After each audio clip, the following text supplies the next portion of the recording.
മകളും അമ്മയും തമ്മിലുള്ള ഒരു ബന്ധത്തിൽ ഉദ്ദേശിക്കുന്നത്. അപ്പോൾ ഇതിനകത്ത് ഈ പുസ്തകത്തെക്കുറിച്ച് ഞാൻ കൂടുതൽ പറയുന്നില്ല. ഇവിടെ താഴെ ധർമ്മരാജൻ സാർ ഒരു അക്കാഡമിസ്റ്റ് കൂടെ അദ്ദേഹം പറയും.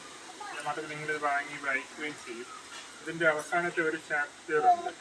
അവസാനത്തെ ഒരു ചാപ്റ്റർ ആത്മാവിൽ മുത്തി വിളിക്കുമെന്ന് ഓർമ്മയ്ക്ക്. അപ്പം അതിൽ പെരുമൺ ദുരന്തം നടന്നതിനെ കുറിച്ച് പറയുന്നുണ്ട്. അപ്പോൾ നമ്മളിപ്പോൾ ജീവിച്ചിരിക്കുന്ന ഒരു കാലഘട്ടത്തിൻ്റെ ഒരു പ്രത്യേകത എന്ന് പറഞ്ഞാൽ കാളവണ്ടി നമ്മൾ കണ്ടിട്ടുണ്ട്, ഇലക്ട്രിസിറ്റി ഇല്ലാതെ മണ്ണെണ്ണ വിളക്ക് കണ്ടിട്ടുണ്ട്. ഈ ഇലക്ട്രിസിറ്റി വരുന്നു, ലാൻഡ് ഫോൺ വരുന്നു. പണ്ട് ഫോണേ ഇല്ല.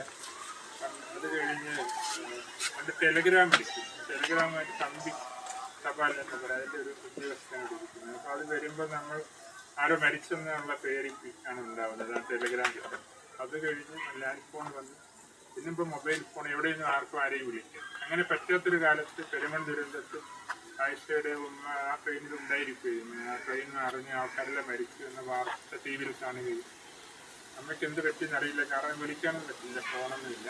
അങ്ങനെ അവസാനം ബോംബെയിലെത്തിയിട്ട് ഒരാഴ്ച കഴിഞ്ഞ് ടെലിഗ്രാം അടിക്കുന്നുണ്ട് അവിടെ എത്തിയുന്നത്. അപ്പോൾ മാത്രം അറിയാൻ പറ്റും. ഇപ്പോഴൊക്കെ ആണെങ്കിൽ എനിക്ക് ഭാര്യ ഭർത്താവും രാവിലെ വീട്ടിൽ 15 മിനിറ്റ് ഇങ്ങനെ വിളിച്ചുകൊണ്ടിരിക്കുകയാണ്. അത് വലിയ ശല്യമായിട്ട് ആൾക്കാർ ഫോണ് ഒരു ഇല്ലായിരുന്നെങ്കിൽ എത്ര നന്നായിരുന്നു എന്നാഗ്രഹിക്കുന്ന ഒരു കാലത്ത് പണ്ട് ഇങ്ങനെയാണ് ചന്ദ്രേട്ടൻ ഇവിടെയാണ് അവരെ ഓർമ്മിക്കേണ്ടത്. ഇങ്ങനെ ഒരു വഴിക്ക് പോയി കഴിഞ്ഞാൽ ആ ട്രെയിൻ മറിഞ്ഞ് വീണിട്ടും ആ ട്രെയിനിൽ ആ മരിച്ചുപോയോ ജീവനുണ്ടോ എന്നെല്ലാം അറിയുന്നത് ഒരാഴ്ച കഴിഞ്ഞിട്ട്